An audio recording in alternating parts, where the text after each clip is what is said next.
ফাজাইলে হজ, ফাজাইলে আমালের সাথে যে আরেকটা কিতাবের তালিম হয়, ওখানে স্পষ্ট আছে ফাজাইলে হজ্জের মধ্যে চাচা বাতিজার হজ্জের ঘটনা আছে। বাতিজা চাচার সাথে হজ করতেছে, বাতিজাও বড়, দুজনেই আল্লাহওয়ালা।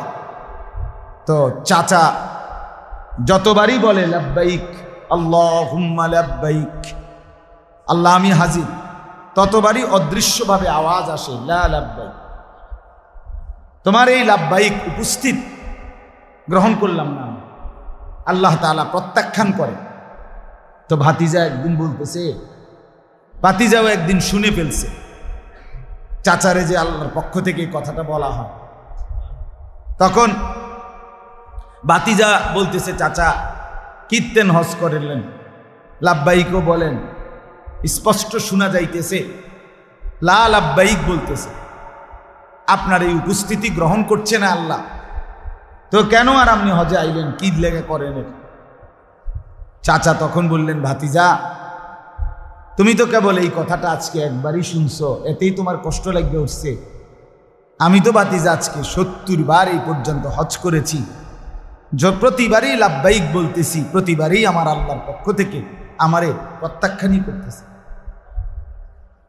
প্রত্যেকবারই বলছে লা লাব্বাইক, তোমার এই উপস্থিতি গ্রহণযোগ্য না।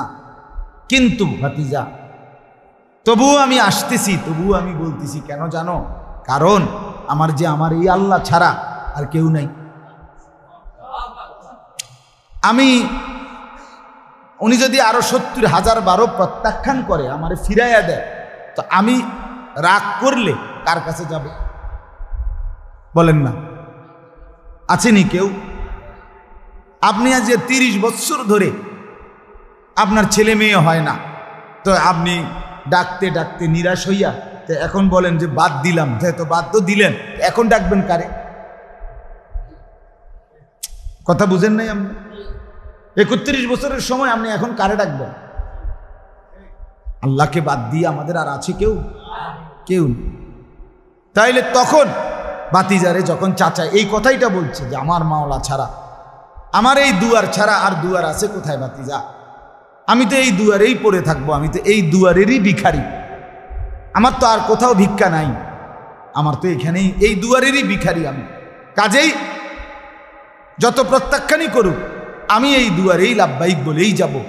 এইটা বলতে দেরি, এইবার যখনই লাব্বাইক বলছে, তো আসমান থেকে রব্বে করিম বলে উঠছে, লাব্বাইক ইয়া আবদি, আমার বান্দা আমিও হাজির।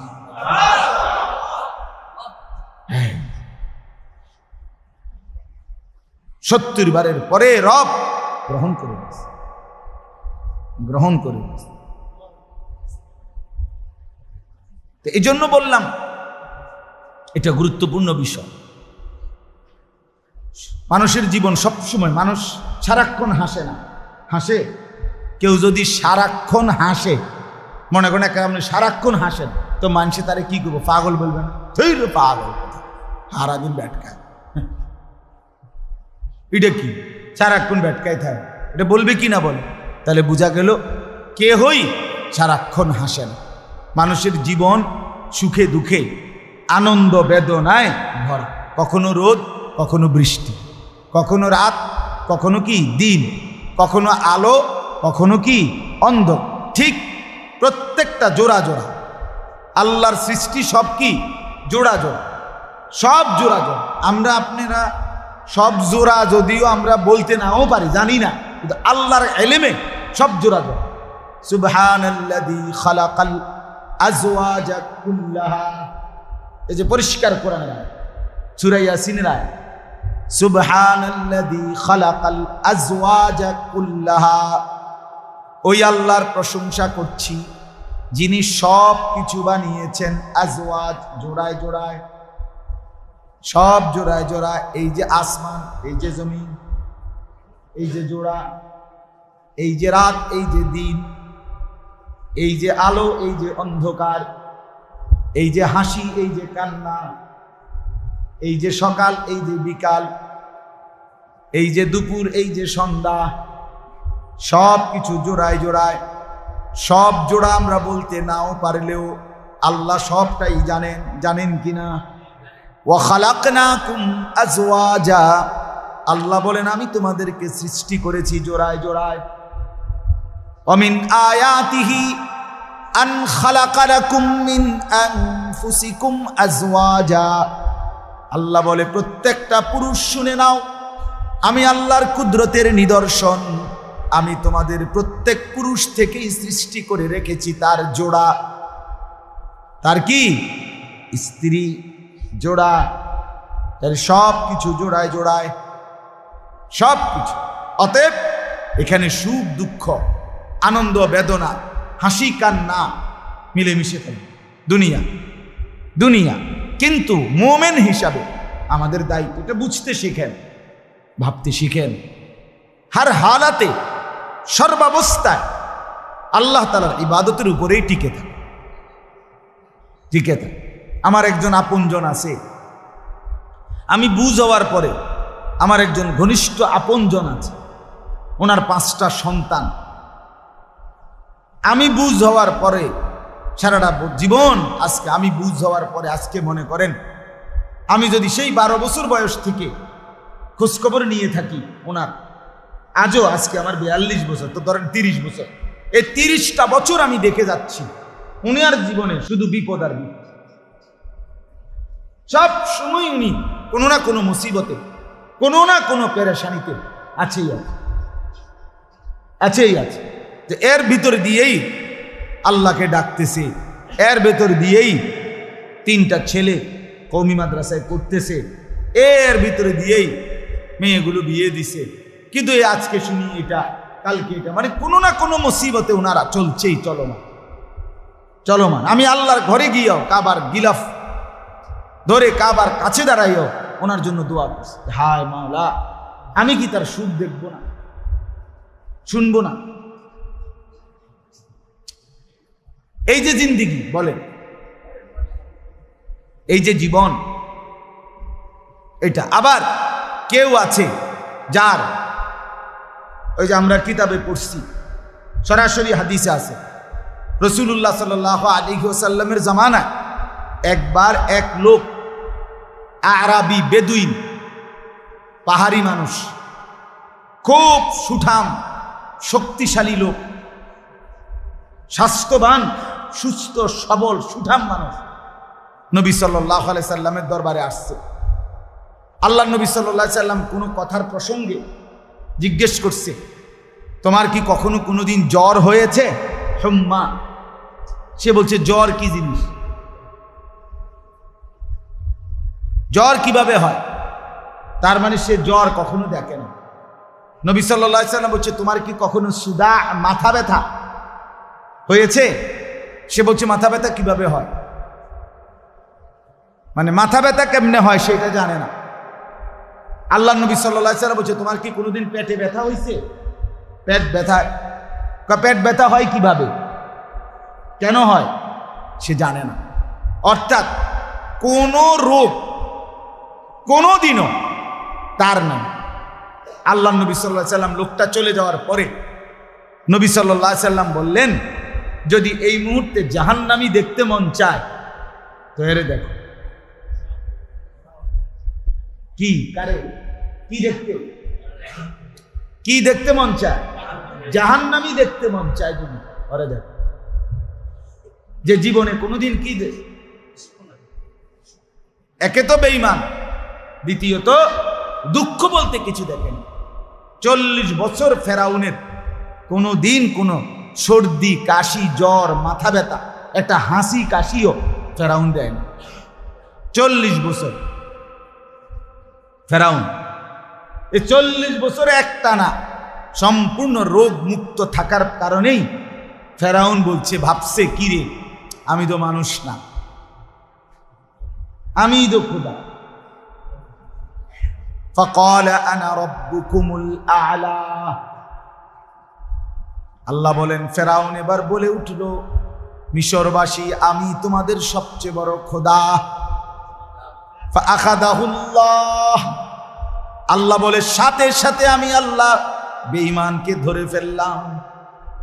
কইলিটা কি না কালাল আখিরাতি ওয়াল উলা, আজকের এই শেষ অপরাধ মানে রব দাবি করা আর আগের যতগুলো পাপ সবগুলো মিলিয়ে আমি আল্লাহ একসাথে শাস্তি দিয়ে ধ্বংস করে দিলাম। এজন্য রব্বুল আলামিন ছাড় তো দেয় অনেক দিন, কিন্তু টোটাল ছেড়ে দেয় না। বুঝেন নাই? একদম ছেড়ে দেয় না, ছাড় দেয়, ঢিল দেয়, কিন্তু হাত ছাড়া করে না রশি। আমরা সব সময় বলি এটা, যেই বাচ্চা ঘুড্ডি উড়ায় সে তো লম্বা সময় ধরে সুতা ছেড়ে দেয়, একটার পর একটা সুতা ছাড়ে, ঘুড়ি অনেক দূরে চলে যায়, কিন্তু বুদ্ধিমান ছেলে 1 মিনিটের জন্য নাটাই ছাড়ে না। নাটাই সে সুতা ছাড়ে কিন্তু নাটাই ছাড়ে না। সন্ধ্যা যখন হয়ে আসে, ঘরে ফিরবার যখন টাইম হয়, সেই ছেলেটাই যে এতক্ষণ সুতা ছাড়ছিল কিন্তু নাটাই ছাড়ে নাই, এবারে নাটাই যখন কটা শুরু করে বটা, সাথে সাথে হাতের ঘুড়ি হাতেই চলে আসে। রব্বুল আলামিন বলেন আমি 60 বছরের সুতা ছেড়ে দিয়েছি বান্দা, কিন্তু নাটাই ছাড়ি নাই। ইলা রাব্বিকা মুনতাহা, আল্লাহ বলে বান্দা যত দূরই যাও না কেন, শেষ পর্যন্ত তোমার রবের কাছেই তোমার শেষ ঠিকানা, ফিরতেই হবে। হবে কিনা বন্ধু? হ্যাঁ, ফিরতেই হবে। ছেলেরা যদি বুঝতো, লাউ কানু ইয়ালামুন, যদি তারা বুঝতো। কোরআনে আল্লাহ এটা বারবার বলছে, লাউ কানু ইয়াফকাহুন, আহা আমার বান্দা যদি বুঝতো। কখনো বলছে লাউ কানু ইয়াফকাহুন, কখনো বলছে লাউ কানু ইয়ালামুন। আহা আমার বান্দা যদি বুঝতো, আহা আমার বান্দা যদি জানতো। ওমা হাদিহিল হায়াতুদ দুনিয়া ইল্লা লাহবুন ওয়া লাইব, আল্লাহ বলেন দুনিয়ার জীবন আর কিছুই নয় বান্দা, শুধুই তামাশা আর খেলাধুলা। ওয়া ইন্নাদ দারাল আখিরাতা লাহিয়াল হায়াওয়ান, আর আখিরাতের জিন্দেগি সেটাই কেবল জীবন, বেঁচে থাকা।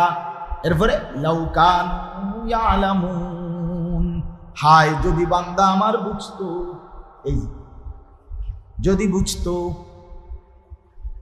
আল্লাহ বলেন কুল নারু জাহান্নামা আশাদ্দু হাররা লাউ কানু ইয়াফকাহুন।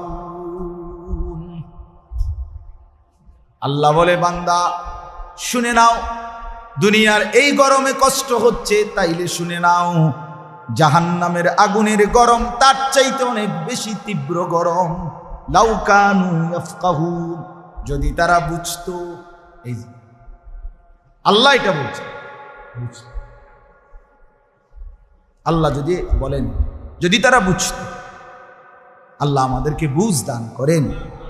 এই কথাটার কি প্রসঙ্গ ছিল? যে একাগ্রতা দেন, একসুই, ইখলাস, নিষ্ঠা। মুফতি শফি রহমতুল্লাহ আলাইহি বলছেন নিষ্ঠা, একাগ্রতা, ধারাবাহিকতা এমন এক গুণ যেটা যদি কোনো মুশরিক ফাসেক দুনিয়াবি বিষয়ও করে, আল্লাহ তাআলা ওই বিষয়ে তার তারাক্কি দেন। মানে নিষ্ঠা, ধারাবাহিকতা। একদিন সে এটার মধ্যে পরিপক্ক হয়, অভিজ্ঞ হয়, একদিন সে এই ধারাবাহিকতা কখনোই হাল ছাড়ে না, তা একদিন সে কাঙ্ক্ষিত মঞ্জিলে পৌঁছে। ওই দুনিয়ার একটা ছোট সাধারণ উদাহরণ দেওয়া যায়।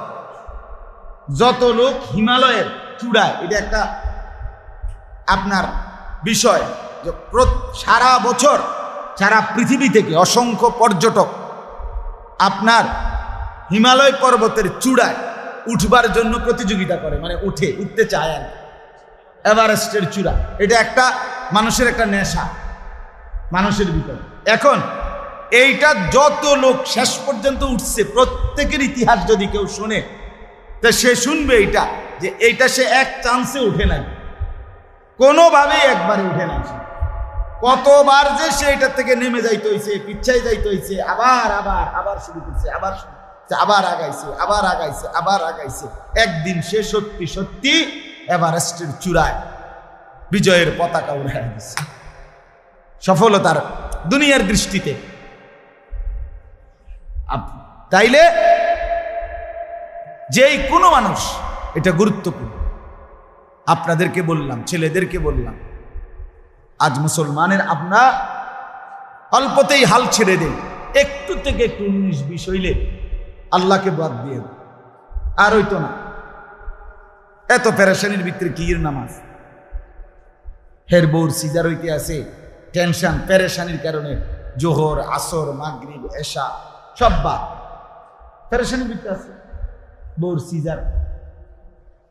ছেলেটা বিদেশ যাইব, ফ্লাইট হইতে আছে না, বিমান লেগে দাঁড়ায় রয়েছে, পোলারে একবার চিপস আইনা দেয়, বন আইনা দিতে আছে, এত ঝামেলা। আসর, মাগরিব, এশা, একটা ঝামেলা না, পোলা বিদেশ যায়, খামখেয়ালি কথা। এত বড় পেরেশানির ভিতরে কি নামাজ? নামাজ কি জায়গা নেই? পোলা না জায়গা, নামাজ তোর জায়গা না। এই সামান্য অজুহাতে নামাজ ছেড়ে, নামাজ ছেড়ে।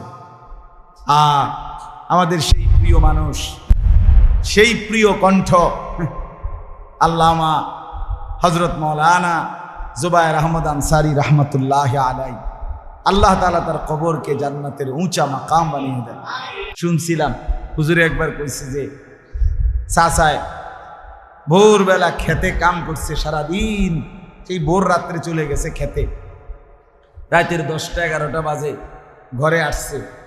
তো ঘরের লগের ঘরে বাতিজা, রাত 11টা, চাচায় বাতিজা শুনতেছে, চাচায় একামত দিয়া নামাজ পড়তে আছে, নিজে নিজে নামাজ পড়ে রাখে, বাকি একামত দিয়া লইছে আগে, এরপরে নিজে নামাজ।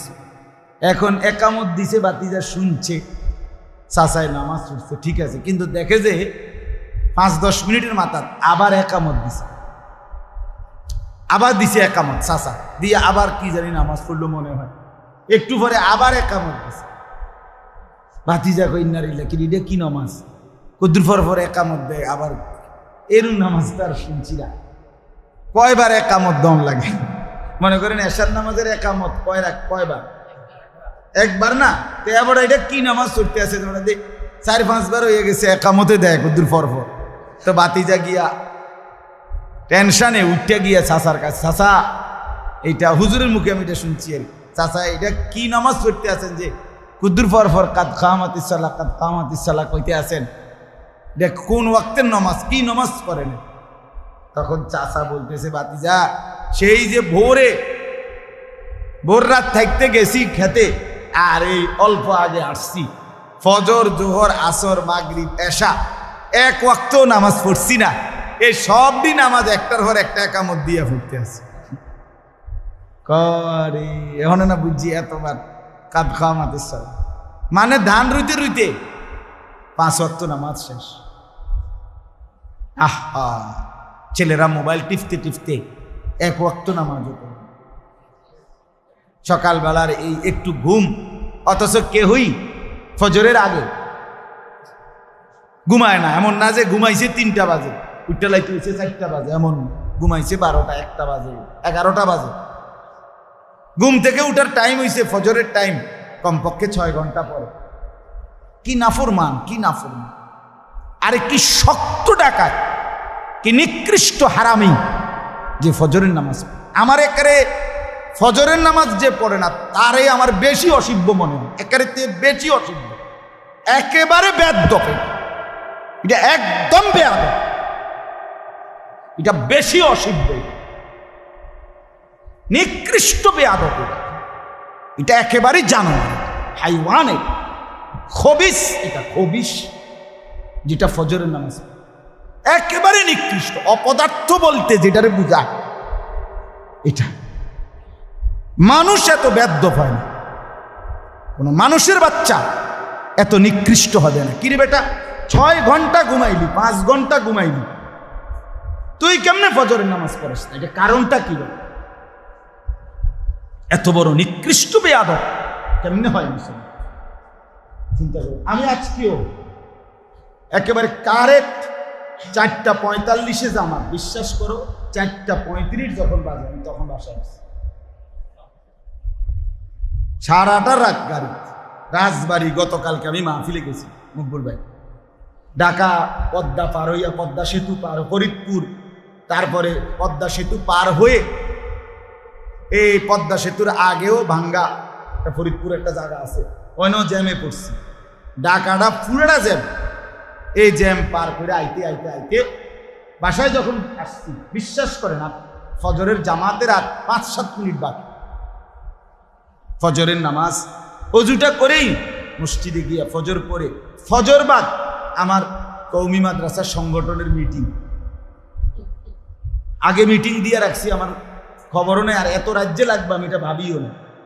এই যেখানে মিটিং হবে, ফজরের নামাজ সালামটা ফিরাই আমার শিক্ষক নাজেম সাহেব, মাওলানা মাসুম, হেরে আমি ডাকি হলে মাসুম, আমি এনে বইয়া কাইথুইয়া ঘুমাইতে আসি, তারা আইতে আইতে, মানে মিটিংয়ের সদস্যরা আসতে আসতে যে কদ্দুর সময় পাই, ঠিক 40-42 মিনিট হবে, তারা আসতে আসতে লাগছে মিটিং, এ কদ্দুর টাইম ঘুমাইছে। ওই যে আমি আপনাদের বললাম না একটু আগে যে ভাই আমার কেন ঘুমাইতে আসে, এই কারণে আসলেই ঘুমাইতে পারিনি, সারাটা দিনই দৌড়াদৌড়ি করছে। যাই হোক, আমার বলার উদ্দেশ্য হইল, এটা কি মানুষ, এটা কি জানোয়ার, এটা কি হাইওয়ান? 5 ঘন্টা ঘুমাইয়া এটা কি মানুষ? আয় হায়, এটা পদার্থ না অপদার্থ, না এটা ক্লিবলিঙ্গ না উভয়লিঙ্গ, আমি বুঝি না। এটা কিটা? জলজ্জান্ত মুসলমান এভাবে দিনের পর দিন কখনোই মনে পড়ে না ফজরের নামাজের কথা, তার রবের কথা। অথচ প্রতিদিন সেই রবের নিয়ামত হিসাবে আল্লাহ যদি চোখ খুলে না দেয়, কসম আল্লাহ, কারো পক্ষে ঘুম থেকে জাগার কোনো ক্ষমতা না। হ্যাঁ, যেই কোনো মানুষ যখন ঘুম যায়, নিজের ইচ্ছায় সাথে সাথে ঘুম আসে। কথা বলেন না কেন? ছেলেরা বলো না ভাইয়া, আমরা যে ঘুমাই, এ ঘুমাইলেই যেন আমি এখন ঘুমাইতে চাচ্ছি মনে করেন, এ কথা বলবে লগ কি ঘুমাইছে পড়ে। তো কারো আধা ঘন্টা, কারো 20 মিনিট, কারো 10 মিনিট, কারো 5 মিনিট, কারো 1 ঘন্টা, কারো সারা রাইতো কি আসে না, ঘুম আসে না, এ পাশ ওপাশ করে, এ পাশ ওপাশ করে। তো আল্লাহর যখন ইচ্ছা হয়, আল্লাহ কোনো এক মিনিটে, কোনো এক ফাঁকে, কখন যেন আল্লাহ আমার চোখে ঘুম দিয়া দেয়। ঠিক কি না বলে? তাহলে বোঝা গেল ঘুম আমার ইচ্ছা মতো আসে না, তাহলে বোঝা গেল ঘুম থেকে জাগা আমার ইচ্ছা মতো হয় না। ওই আয়াত বলেন না হাফেজ সাহেব, আল্লাহু ইয়াতাওয়াফাল আনফুসা হিনা মাউতিহা, এটা এই আয়াতটা পুরা। মানুষ যখন ঘুমায়, আল্লাহ বলছে 2 হালাত হয়, আমি বান্দার রুহু তুলে নেই, তুলে নিয়ে কাউকে আর রুহু ফেরত দেই না। আর ওয়ুরসিলুল উখরা ইলা আজালিম মুসাম্মা, কোন রুহকে আমি একটি নির্দিষ্ট সময়ের জন্য আবার তার দেহের মধ্যে ফেরত দেই ঘুমের উঠার সময়। আল্লাহ বলছেন ওয়ুরসিলুল উখরা ইলা আজালিম মুসাম্মা, আল্লাহ বলেন আমি ফেরত দেই। মানুষ যখন ঘুমায় তো রুহ কি হয়ে যায়? সরে যায়। এই জন্যই তো মানুষের স্বপ্নে দেখেন না, শরীর এখানে কিন্তু রুহু কি করে? ঘোরে। এবার ঢাকা সিটাং ঘুরা, লন্ডন আমেরিকা ঘুরা। ওই যে একজনে কৌতুক কইছে যে কয় ঘুমের মধ্যে দেখছে বিশ্বকাপ খেলতে আছে, এরপরে খেলতে খেলতে খেলতে খেলতে একটা গোল যে দিছে, একটা শট দিছে, ডাইরেক্ট গোল, ডাইরেক্ট গোল, গোল পেয়ে যে শিক্ষার দিয়ে উঠছে, উঠটা দেখে যে পাটা মশারি ছিদ্র করে, মশারি ছিঁড়া, ওই যে গোল দিছে, মশারির কোনা ছিঁড়া লেছে। কত বড় গোলটা দিল, কি চিন্তা করছে?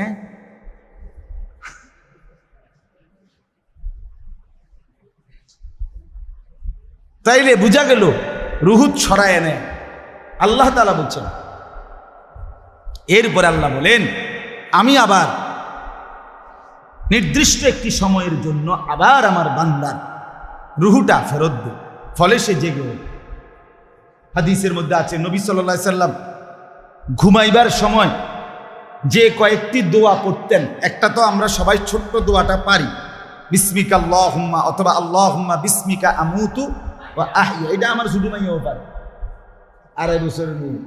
কিন্তু আরেকটা দোয়া আছে রাসূলুল্লাহ সাল্লাল্লাহু আলাইহি ওয়াসাল্লাম নিয়মিত পড়তেন, একেবারে সহিহ বিশুদ্ধ হাদিস, বিসমিকা রব্বি ওয়াদাতু জামবি ওয়া বিকা আরফাউহু ইন আমসাকতাহা ফাগফির লাহা ওয়া ইন আরসালতাহা ফারহামহা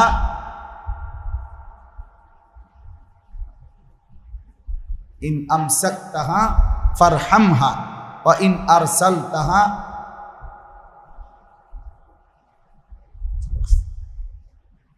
ফাহফাজহা বিমা তাহফাজু বিহি ইবাদাকাস সালিহিন আল্লাহুম্মা কিনি আযাবাকা ইয়াওমা তাবআসু ইবাদাক। এই দোয়া। তো এখানে একটা কথার অর্থটা হলো এই, নবীজি সাল্লাল্লাহু আলাইহি সাল্লাম বলতেন, আল্লাহ আপনার নামে কাজ হইতেছি, আপনার নামে কি হইতেছি, কাজ হইতেছি, বিসমিকা রব্বি, হ্যাঁ, ওয়াদাতু জামবি, আমি আমার 500টা আপনার নামে রাখলাম, কোথায়, বিছনায়, অবিকা আরফাউহু, আপনার নামেই আবার জেগে উঠব, অর্থাৎ যদি আপনি জাগান তো আপনার নামেই আমি আবার কি উঠব। তবে এই নবী তখন বলতেন, আল্লাহ যদি আপনি আমাকে আর ফেরত না দেন রুহু, তো মাফ করে দিয়েন, আর যদি ফেরত দেন আপনার নেককার বান্দাদের সঙ্গী বানায়। ইন আমসাকতাহা, যদি আমার রুহুটা ধরে রাখেন আর না দেন তো ফাগফির লাহা, এটা কি করে দিয়েন, আমারে মাফ করে দিয়ে। আর ওয়া ইন আরসালতাহা, যদি ছেড়ে দেন, ফাহফাজহা বিমা তাহফাজু বিহি ইবাদাকাস সালিহিন, আপনার নেক বান্দাদের সাথে আমার রুহুটাকেও হেফাজত করে। তাহলে কি বুঝাইছে নবী এর দ্বারা? প্রত্যেক মানুষ ঘুমের মাধ্যমে তার রুহু কি হয়ে যায়, আলাদা করে ফেলে। আল্লাহ আল্লাহ ইচ্ছে করলে আবার ফেরত দেয়, ইচ্ছে না করলে কি করে রেখে দেয়। যুবক ভাই বলেন, আপনারা বলেন, বাপ বলেন, এই চোখ যদি আর না মেলে, এই ঘুম যদি আর না ভাঙ্গে, কে জাগাবে? কে?